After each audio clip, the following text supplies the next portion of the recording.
দেখুন কত সুন্দর রেডি হয়ে গেছে।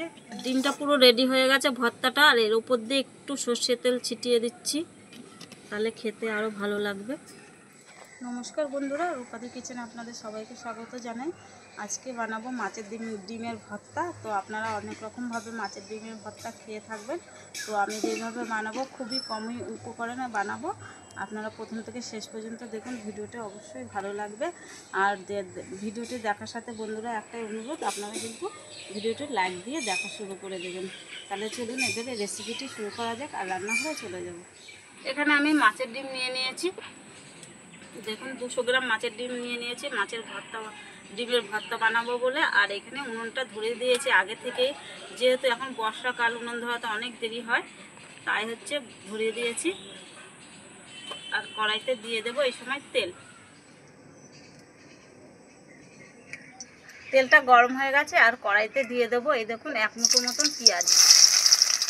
আর এখানে রসুন নিয়ে নিয়েছি একটা, দিয়ে দেবো। আর দেবো 4টে শুকনো লঙ্কা। এগুলো একটু ভেজে নেব। এবারে যে মাছের ডিমটা আমি ধুয়ে রেখেছি, এই মাছের ডিমটা দিয়ে দেবো। একটু ভাজা ভাজা করে নিয়েছি। আমি কেটে ছোট ছোট করে নিই। আপনাদের যদি অসুবিধা হয় আপনারা কিন্তু কেটে ছোট ছোট করতে পারেন, অসুবিধা নেই। এখানে ভাজা ভাজা হলেই কিন্তু কেটে ছোট ছোট করা যাবে। আর এখানে দিয়ে দেবো স্বাদ মতন লবণ। ভাজা ভাজা করে নেব। এভাবে করে নাড়বো আর খুন্তি দিয়ে কিন্তু এইভাবে করে পিস পিস করে দেবো। এভাবে একটু পিস পিস করে আমি নিয়েছি। দেখুন খুন্তি দিয়ে পিস পিস হয়ে যাচ্ছে। তারপরে এগুলো একটু ভালো করে ভেজে নেব মাছের ডিমগুলো।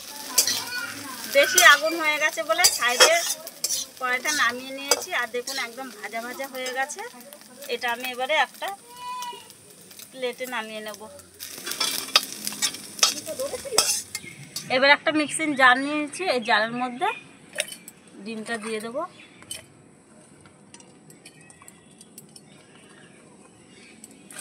এই শুকনো শুকনো তো বাটা হবে না, তাই আমি একটু জল দিয়ে দিচ্ছি। এবারে মিক্সি করে নিয়ে আসবো ভালো করে ডিমটা মিক্সি করে আনা হয়ে গেছে। এবার উনানটা আবার ধরিয়ে দিয়েছি। কড়াইতে আবার একটু তেল দিয়ে দেব। আর এখানে 2টো পেঁয়াজ আমি একটু মিহি করে বেটে রেখেছি, এই দেখুন। এটাই তেলের মধ্যে দিয়ে দেবো। স্বাদ মতন দেবো লবণ। ডিমে তো লবণ দিয়েছি, এখন এই পেঁয়াজটায় লবণটা দিলাম। আর দেবো একটু হলুদ। আর কিছুই দিতে লাগবে না, মশলা এগুলো দিয়ে করে নেবো। পেঁয়াজটা একটু ভাজা ভাজা করে নিয়েছি। এবারে ডিমের পেস্টটা দিয়ে দেবো, বেটে রেখে দিয়ে।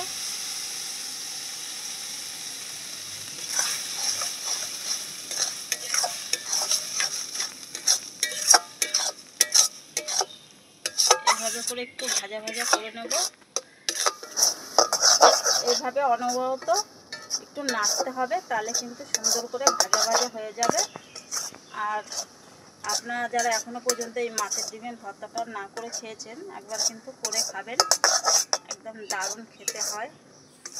এরকম উল্টে পাল্টে একটু নেড়ে নিতে হবে। দেখুন উল্টে উল্টে রান্না করতে হবে। কীভাবে উল্টায় আপনারা শুধু একবার দেখুন। এই যে এইভাবে উল্টে নিতে হবে, উল্টে পাল্টে রান্না করে নিতে হবে। আর এই উল্টানোটা কিন্তু বন্ধুরা আমার মার থেকে আমি শিখেছি।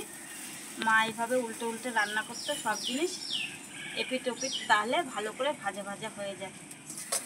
একদম রেডি হয়ে গেছে ডিম ভর্তা। কী করে বুঝবেন? এই যে কড়ার থেকে দেখুন একদম ছেড়ে যাচ্ছে গা থেকে, তাহলে ভাববেন যে একদম রেডি হয়ে গেছে। দেখুন কত সুন্দর রেডি হয়ে গেছে।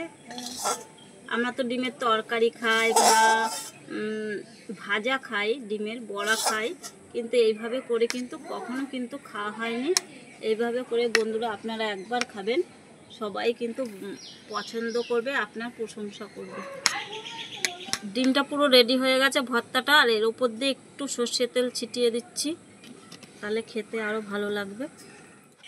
তাহলে বন্ধুরা আমার মাছের ডিমের রেসিপিটা কেমন লাগলো, যদি ভালো লেগে থাকে লাইক কমেন্ট শেয়ার করে দেবেন, রূপাদি চ্যানেলটা সাবস্ক্রাইব করে রাখবেন। আর এরকম করে ভর্তা বানিয়ে খাবেন, খুবই ভালো লাগবে। আর বাড়িতে যদি বেড়াতে আসে কেউ, এরকম কোনো কিছু না থাকলে এরকম মাছের ডিম নিয়ে ভর্তা করে দিতে পারেন, তো খুবই ভালো লাগবে। একটু খেয়ে টেস্ট করে আপনাদের দেখায় যে কীরকম লাগছে খেতে।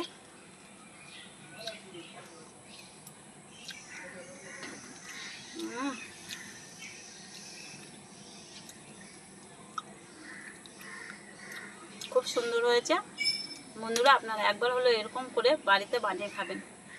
তাহলে বন্ধুরা আজকে এই পর্যন্ত, দেখা হবে পরে একটা রেসিপিতে। আপনারা ভালো থাকবেন, সুস্থ থাকবেন, টাটা।